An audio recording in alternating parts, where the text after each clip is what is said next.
Hello, good morning mga kasipat mga katyaga. So, ayan, ngayong araw na to, pupunta na naman kami mamaya sa aming garden para ituloy yung mga trabaho namin kahapon. Wow! Kasi namin mamaya na mamimitas.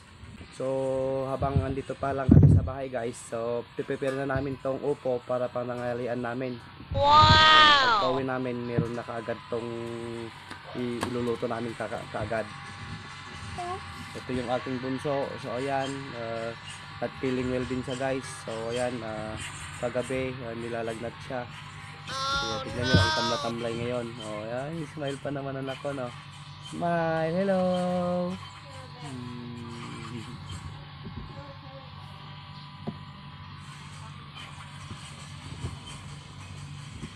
So itutuloy ko mamaya yung ginagawa ko kahapon guys, na maglalagay ng trellis dito sa ganito yung tanim natin na upo guys. Lalagyan natin ng trellis.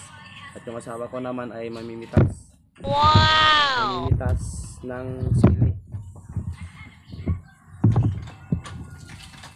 Mamayang hapon itutuloy na din na maglilinis doon sa okra. Dahil hindi pa natapos guys, dahil maaga pa lang kahapon, alas 3 ay umulan na.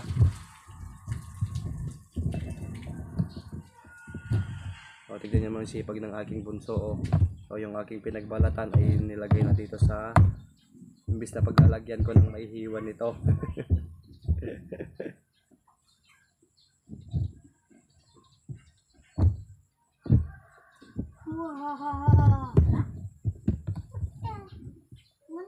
Ito, haluan lang namin ng sardinas to guys.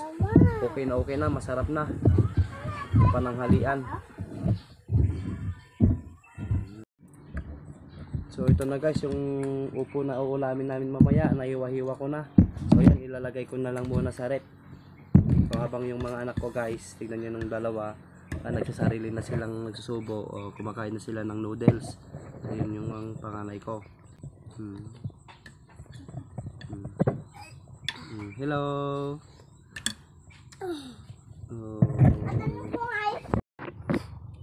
So yun guys, andito na naman kami sa area namin kung saan kami nagtatrabaho.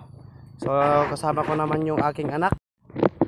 So yan, ito yung aking anak guys. So isa na ako na dahil iba yung pakiramdam niyan. Dito lang siya sa silong, sa gilid ng daan.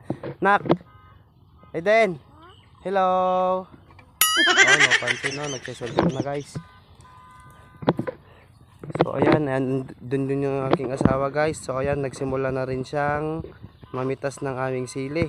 Wow! So ayan, nandun na. At habang ako naman ay itutuloy ko tong gagawin ko.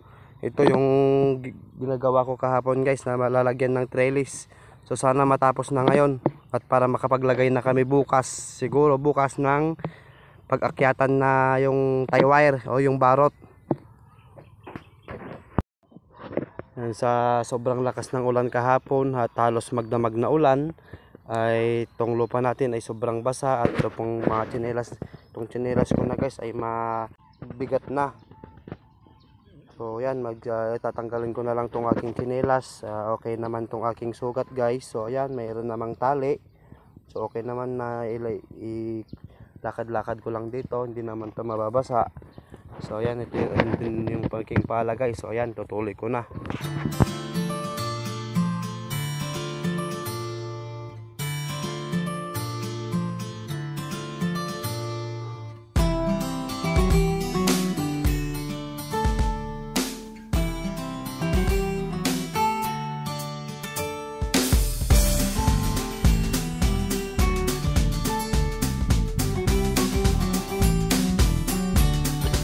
At finally, tapos ko na rin guys na maghukay. So ayan, nukayan ko na lahat to, nalagyan ko na ng butas. So naman, isusunod ko naman na ilalagay itong mga kahoy na to. So ayan na. So sigurado matatapos ko na to maghapon. So ayan, bisitahin ko din naman yung aking asawa doon na namimitas.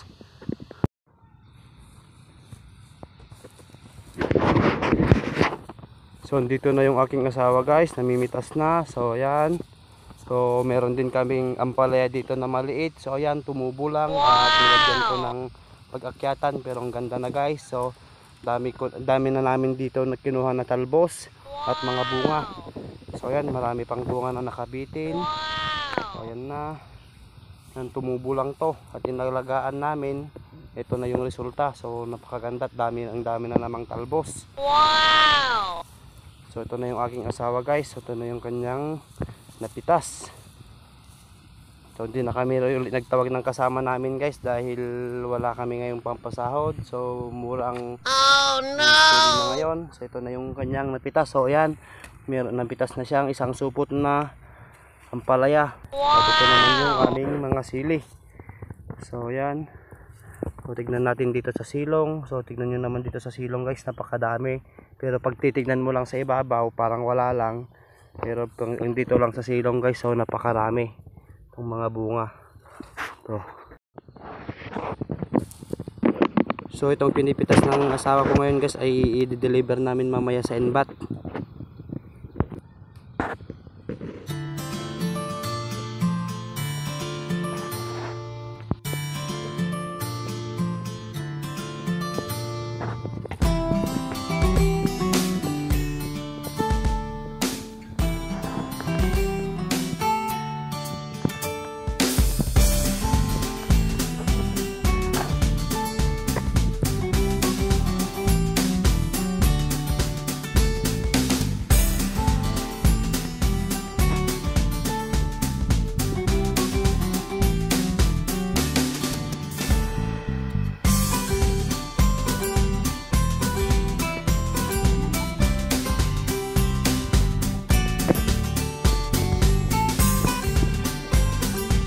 So ito naman yung pan namin guys. Ito naman yung talungan namin na bilog. So ayan. Pati ito guys, napoproblemahan ako dito. Dahil wala na kaming napapakinabangan dito guys. Puro inuod na lang yung mga bunga. So nagbabalak kami. Natanggalin na lang tong talong namin. At papalitan namin ng sitaw at kamatis. So mag-multi crop kami dito. Pag may puhunan kami guys, makapag-ipon lang kami. Tatanggalin na namin to kaagad. So yan, pero ngayon guys, sa ngayon wala pa kaming naipon sa pambili ng binhi. So ganito muna.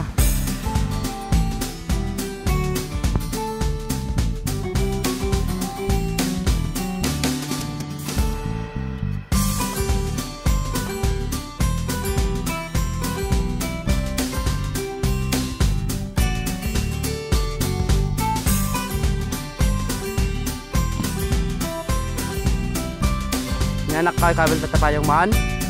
So ito yung aking anak guys, nainitan na daw kaya lalagay na namin yung payong. So napakabait niya. So yan, hindi siya makulit ngayon. Yan, tutulungan ko lang siya guys na maglagay ng kanyang payong.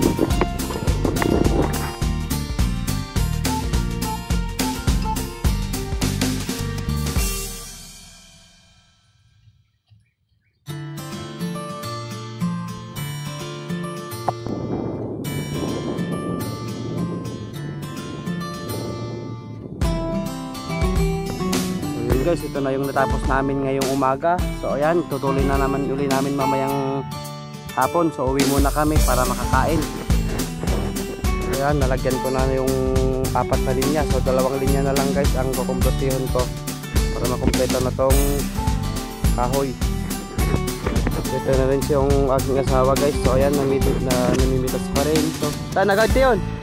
So ito na yung napitas niya sa pang manong alin yata pag naam. So yan, ito na yung napitas niya sa pang-4 na linya guys. Hindi pa niya natapos yung 4 na linya. So meron ng 2 creeks. So ayan. So meron pa yung bit-bit niya.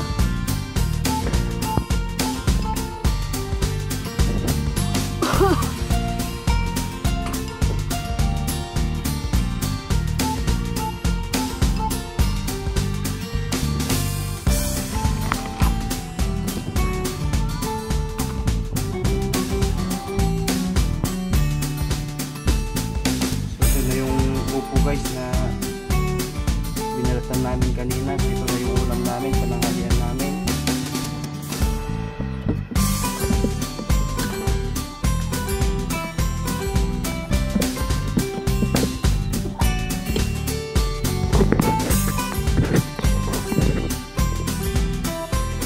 So ito na guys yung trellis namin. So yan, tapos ko na.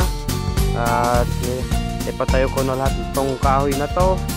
So susunod naman bukas ay maglalagay na kami ng tie wire o barot.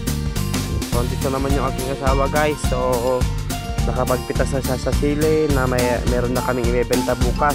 So ayan, yung una niyang tinitas kanina guys, kaninang umaga ay dineliver ko na senbat. At ngayon ay namitas na naman siya kanina ng 2 crate. So andun na sa bahay. At ngayon naman ay kumuha siya ng talbos ng palaya at sinusunod niya itong talbos ng kamote dito sa aming multi-crop na pananim na upo, kamote at okra. Yan guys yung bebenta namin. So palengke din bukas guys sa bayan ng Dupax del Norte. So bebenta na naman kami bukas. At bukas ng hapon ay itutuloy namin itong aming ginagawa dito sa paglalagay ng barot o tie wire dito sa aming trellis.